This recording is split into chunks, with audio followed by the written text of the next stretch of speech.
People with disabilities all around the world are only half as likely to be active in the labour market as those without disabilities.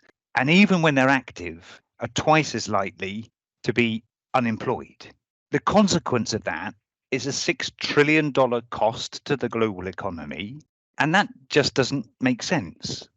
Why would a system prioritize sustaining people out of the labour force instead of encouraging them into it? We need to learn to start together, identify the challenges together, and identify solutions together so that we are walking that journey together.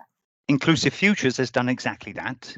We've invested significant time in much better understanding how labour markets function or dysfunction relative to disability and came out with some interesting conclusions. What we found was there are a lot of companies all around the world who really want to be more inclusive of people with disabilities in their workforces. Many have tried, often struggled, and are asking for help and not to be told off. While at the same time, people with disabilities, of course, aspire to the same kinds of careers, the same kinds of jobs as everybody else, but often lack the self-confidence to go after those opportunities.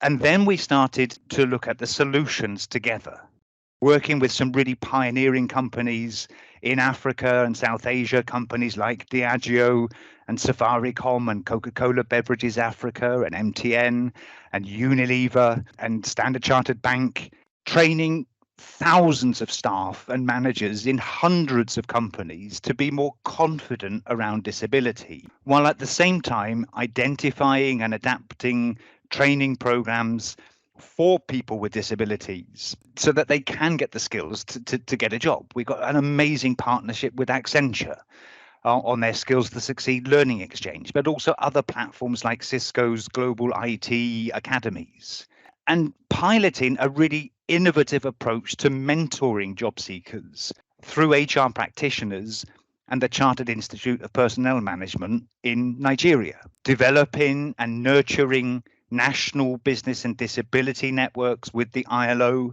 as knowledge exchanges between employers who then have access to the expertise of organizations of persons with disabilities. And finally, working with the regulatory frameworks of labour markets to try and encourage more inclusion or incentivize inclusion rather than only punish conscious or deliberate exclusion. But we've really only scratched the surface.